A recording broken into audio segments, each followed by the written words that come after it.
ఇప్పుడు తెలంగాణ ఇచ్చిన పార్టీగా మేము జనాలకు చెప్పుకోలేకపోయాం కాబట్టి ఓడిపోయాం. ఇలా అన్నీ అంటే రిజల్ట్ వచ్చిన తర్వాత ఫైనల్‌గా చెప్పే మాటలు. బట్ అధికారంలో ఉన్నన్ని రోజులు లేదా ప్రతిపక్షంగా ఉన్నప్పుడు ఏం చేశామనే దాన్ని బట్టే నెక్స్ట్ అధికారంలోకి వస్తామా లేదా అనేది డిపెండ్ అయి ఉంటది. పశుపతి గారు అన్నట్టు కేసీఆర్ గారు మౌనంగా ఉంటే ఆల్రెడీ 2 ఏళ్ళు అయిపోయింది. సరే ఆయన మౌనం వ్యూహాత్మకమా, అంగీకారమా అనేది ఆయనకే తెలుసు. బట్ కానీ ఇప్పటికైనా ఆయన బయటకి రాకపోతే బీఆర్ఎస్ పార్టీకి గడ్డు కాలము అనేది చాలా మంది అభిప్రాయం కాబట్టి ఇవాళ కూడా ఏదో తెలంగాణ భవన్కి వస్తారు, కొంత ఏదో మీటింగ్ జరుగుతుంది, ఇక సార్ బయటకు వస్తాడు, పులి బయటకు వస్తుంది, ఇవన్నీ కూడా వచ్చిన పరిస్థితుల్లో ఇవాళ కూడా ఆయన రాలేదు. కాబట్టి అసలు ఆయన వ్యూహం ఏంటి, ఎందుకు మౌనంగా ఉంటున్నారు, కార్యకర్తలందరూ కూడా గందరగోళంగా ఉన్న పరిస్థితి. అట్లాంటప్పుడు 29లో ఎలా అధికారంలోకి వస్తారు అని మేడం, ఈ రోజు కాదు, యాక్చువల్‌గా 19 నాడు కాదు, అది 21 నాడు ఉంది మా కార్యక్రమం, పార్టీ కార్యక్రమం సంబంధించి తెలంగాణ భవన్. రాష్ట్ర కార్యవర్గ సమావేశము, ఎమ్మెల్యేలతోటి మీటింగ్ ఉంది. దానికి కేసీఆర్ గారు వస్తున్నారు. కేసీఆర్ గారు ఎప్పుడు వస్తారు, తెలంగాణ ప్రజలకు ఎప్పుడు అవసరం పడతారు, కేసీఆర్ గారు ఈ ప్రభుత్వాన్ని ఎంత ఇబ్బంది పెట్టాలి, లేకపోతే ఈ ప్రభుత్వాన్ని వచ్చిన ప్రభుత్వాన్ని వెంటనే ఇబ్బంది పెట్టాలనే ఉద్దేశం లేదు. కేసీఆర్ గారు ఎంతసేపు ఏం చేశారంటే వాళ్ళు ఇచ్చినటువంటి మోసపు చీటింగ్ చేసి ప్రజలకు వాగ్దానాలు ఇచ్చి మోసపు వాగ్దానాల పైన ఖచ్చితంగా రేపు ప్రజాక్షేత్రంలో ప్రశ్నిస్తారు. కేసీఆర్ గారు ఏ సమయంలో దిగాలో ఆ సమయంలో దిగుతాడు. అంటే సినిమాలలో ఒక డైలాగ్ ఉంటది, ఎప్పుడు వచ్చినాము కాదు బుల్లెట్ దిగిందా దిగలేదా అని. కేసీఆర్ గారు ఎప్పుడు వస్తాడు, బుల్లెట్ ఎప్పుడు దింపుతాడు అనేది ఖచ్చితంగా అది 3 గంటల్లో అయిపోయే సినిమా.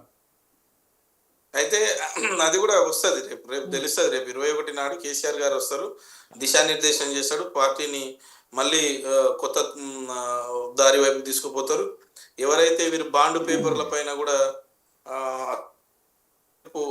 అమలు కాని అలవి కాని వాగ్దానాలు ఇచ్చి అమలు కాని అంటే వీళ్ళకి చేత కాని వాగ్దానాలు ఇచ్చి ఓట్లు దండుకున్నటువంటి వాళ్ళు ఉన్నారో వాళ్ళని ప్రజాక్షేత్రంలో అడుగుతారు. రెండోది ఏం చెప్తున్నానంటే, ఇక ఈ వీళ్ళు ఎంతసేపు మనము ఆ సర్పంచ్ ఎన్నికలు కానీ గ్రామీణ ప్రాంతాల్లో ఈ 6 ఏళ్లలో ఒక్కటన్నా గ్రామీణ ప్రాంతాలకు సంక్షేమ పథకాలు కొత్తది పెట్టిర్రా, లేకపోతే రేవంత్ రెడ్డి గారు నిన్న ప్రెస్ మీట్ లో ఒక్క సంక్షేమ పథకం అన్న కొత్తది మేము ప్రవేశపెట్టినాం ఈ ఊరికి అని మాత్రం ఎక్కడ చెప్పలేకపోయిండు. ఏ ఊరికి కొత్తగా ఏమి ఇచ్చినామని కూడా చెప్పలేకపోయింది. ఎంతసేపు విమర్శలు కేసీఆర్ గారి పైన, కేటీఆర్ గారి పైన, హరీష్ రావు గారి పైన విమర్శలే. ఇక ఆయనకు అదే ఇక ఒక ఎజెండా అనుకుని కేసీఆర్ గారిని తిట్టడం తప్ప ఇంకా వేరే పని ఏం చేయలేదు. రెండోది ఏంటంటే, ఎక్కడైనా సరే సామాన్యంగా ఏ రాష్ట్రమైనా సరే అధికారం ఎవరిది ఉంటే ఆ పార్టీకి 80 నుంచి 90% జనరల్గా వస్తాయండి. ప్రతిపక్షానికి చాలా తక్కువ వస్తాయి. కానీ మేము గణనీయంగా మొన్న సర్పంచ్ ఎన్నికల్లో గణనీయంగా మా మద్దతుదారులు చాలా మంది గెలిచిర్రు. మా వాళ్ళు కొంతమంది 1-2 ఓట్లతో వాళ్ళే దాదాపుగా 384 మంది ఉన్నారు. 1-2-3 ఓట్లు 10 ఓట్ల మధ్యలో ఓడిపోయినటువంటి వాళ్ళు.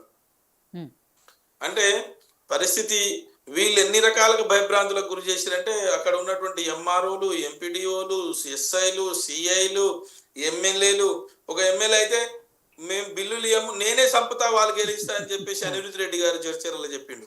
అనిరుద్ రెడ్డి గారు చర్చల శాసనసభ్యుడు ఏం చెప్తాడంటే, ఒకవేళ కాంగ్రెస్ వాడు మన బీఆర్ఎస్ వాళ్ళు గెలిస్తే, బీఆర్ఎస్ అభ్యర్థి గిట్ట గెలిస్తే, బీఆర్ఎస్ మద్దతుదారు గిట్ట గెలిస్తే నేనే చంపేస్తా అని అంటున్నాడు. ఎట్లా చంపుతా, వాళ్ళను ఏ పని ఇయ్యను, రోడ్డు ఇయ్యను, మంచినీరు ఇయ్యను, ఏది ఇయ్యను అని చెప్పేసి భయభ్రాంతులకు గురి చేశారు.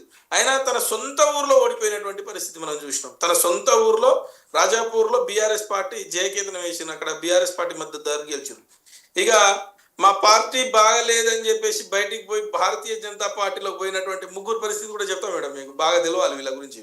ఒకరు గువ్వల బాలరాజు, 2 వర్ధన్నపేట ఆరూరి రమేష్ గారు, 3 సానంపూడి సైదిరెడ్డి గారు. ఈ 3 ఎంత ఘోరం అంటే, వీళ్ళు నిజంగా వీళ్ళు కూడా నిలబడ్డ వార్డు మెంబర్ కూడా గెలవలేని పరిస్థితి ఏమో అనిపించింది నాకు. అంటే ఆ రిజల్ట్ చూసిన తర్వాత వీళ్ళు ప్రతి ఊర్లో క్యాండిడేట్ నిలబెట్టారు. శానంపూడి సైదిరెడ్డి దగ్గర 0, ఒక్క బీజేపీ సర్పంచ్ గెలవలే. 2 ఇక కేటీఆర్ పైన సవాళ్ళు కొట్టి తొడగొట్టి నేనే తెలంగాణ, నేనే అది ఇది అని చెప్పేసి మాట్లాడినటువంటి, నేనే నల్లమల్ల టైగర్ అని చెప్పిన గువ్వల బాలరాజు ఏమైపోయిందంటే పరిస్థితి ఎక్కడా లేకుండా లాస్ట్ చివరికి ఒక్క సీటు గెలిచే పరిస్థితి. ఒక్కటంటే ఒక్కటే సీటు, ఒక్క సర్పంచ్. ఇక రమేష్ గారి చూద్దాం, అక్కడ ఆయన ఏదో ఇక మేము తెలంగాణ ఉద్యమకంలో ఉన్నాడు కదా వెనక ఈ గులాబీ జెండా నీడల పనిచేసినటువంటి వీళ్ళు అక్కడ 2 సీట్లు గెలిచారు. అంటే వీళ్ళ పరిస్థితి ఏంటంటే బీఆర్ఎస్ పార్టీ గులాబీ జెండా లేకపోతే వీళ్ళు సర్పంచ్ని కాదు కదా ఎవరిని గెలిపించుకోలేని పరిస్థితిలో ఉన్నారు.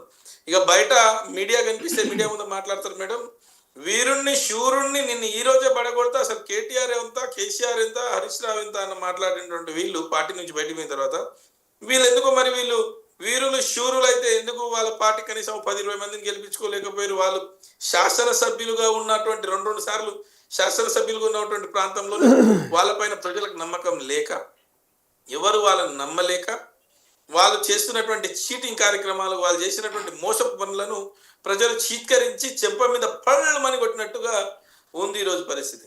ఎరే భవిష్యత్తు కాలంలో కూడా ఖచ్చితంగా దానం నాగేందర్ గారు కానీ, కడియం శ్రీహరి గారు కానీ ఇవి మారినటువంటి వాళ్ళ పరిస్థితి కూడా ఖచ్చితంగా అదే పునరావృతం అవుతుంది. ఎవరైతే పార్టీని వదిలిపోయినటువంటి వాళ్ళ పరిస్థితి కూడా అదే పునరావృతం అవుతుంది. రేవంత్ రెడ్డి గారి సొంత నియోజకవర్గంలో గానాడు 2019లో చెప్పిండు, నేను గిట్ట ఓడిపోతే రాజకీయ సన్యాసం తీసుకుంటా అని చెప్పేసి రేవంత్ రెడ్డి గారు చెప్పారు. సన్యాసం అయితే తీసుకోలేదు కానీ మల్కాజ్గిరి వచ్చి ఎంపీ అయిపోయాడు. రేపు మళ్ళీ 2029లో వచ్చే ఎన్నికల్లో రేవంత్ రెడ్డి ఘోరమైనటువంటి పరాజయం పాలవుతాడు. అక్కడ ఊర్లలో, తాండాలలో, ప్రతి తాండాలలో ఆయనకి ఈరోజు మేడం 38 నుంచి 40 స్థానాలంటే ఆషామాషి కాదండి. ఒక ముఖ్యమంత్రి గారి ఇలాకాలో గెలవడం అనేది, ఒక ముఖ్యమంత్రి స్పెషల్ అధికారులు, వాళ్ళ సొంత 4 అన్నదమ్ములు అక్కడనే మకామేసి, 2 ఎస్పీలు అక్కడనే ఉండి, ఆయన మొత్తం ఆ ఊరి పక్కనే పోయి హెలికాప్టర్ తీసుకుపోయి ఆడ మక్తల్లో మాట్లాడి, వాళ్ళ కాన్స్టిట్యున్సీ పక్కనే పోయి మాట్లాడి నేను బ్రహ్మాండంగా చేస్తానని చెప్పేసి ఆయన సొంతంగా దిగి ఆయన సొంత నియోజకవర్గంలో ప్రచారం చేసినా కూడా మేము ఆడ గెలిచినాం. అంటే తెలంగాణ ప్రజలు బీఆర్ఎస్ పార్టీకి గుండెల్లో పెట్టుకుంటున్నారు. కేసీఆర్ లాంటి నాయకుడు కావాలనుకుంటున్నారు. తెలంగాణ యావ ఉండి తెలంగాణ ప్రజల సంక్షేమం కొరకు, తెలంగాణ కొరకు, తెలంగాణను ప్రేమించే వ్యక్తి కావాలనుకుంటున్నారు తప్ప తెలంగాణను ఏదో ఓట్ల కోసం ఓట్లు దండుకొని గడ్డనేకి ఢిల్లీ దగ్గర పోయి కూర్చొని ఢిల్లీకి మూటలు మోసి ఢిల్లీకి పంపించి ఇక్కడ ఉన్న వాళ్ళని మర్చిపోతాం. 2 ఏళ్లలో ఒక్క ఊర్లో ఒక్క తట్ట మట్టి వేయకుండా, ఒక్క కొత్త లైట్ వేయకుండా, కొత్త బల్బు వేయలేని వాళ్ళకు ఇక ఏం చేస్తారనేది సాధారణ ఎన్నికల్లో చూపిస్తారు. ఎంపీటీసీ జడ్పీటీసీ కూడా మేడం అంత ఆషామాషి కాదు. ఎందుకంటే పార్టీ గుర్తింపు, పార్టీ సింబల్ ఉంటుంది, పార్టీ సింబల్ ఉంటుంది కాబట్టి ఖచ్చితంగా ప్రజల యొక్క ఆగ్రహాన్ని పార్టీ సింబల్ పైన ఖచ్చితంగా చూపించబోతారు. అంత ఆషామాషి కాదు. కనీసం మేము అధికారంలో ఉన్నప్పుడైతే అన్ని క్లీన్ స్వీప్ చేసినాం. వీళ్ళకి 50% కూడా క్లీన్ స్వీప్ చేస్తారు. 50% కూడా వస్తుందా రాదా అనేది భవిష్యత్తు కాలం చెప్తుంది. ఇప్పుడు అందరినీ మోసం చేసుకుంటా పోతున్నారు కదా. ఎస్సీలను మోసం చేసిరు, ఎస్టీలను మోసం చేసిరు, బీసీలను మోసం చేసిరు, యువకులను మోసం చేసిరు, నిరుద్యోగులను మోసం చేసిరు. సతీష్ గారు, మీరేమో ఒకవైపు 2029లో అధికారం మాదే అని చాలా ధీమాగా చెప్తున్నారు. ఇంకోవైపు ఏమో బీఆర్ఎస్ పార్టీ నాయకులు హరీష్ గారు మాట్లాడుతూ రేవంత్ గారు ఫ్రస్ట్రేషన్లో ఉన్నారు కాబట్టి ఏదో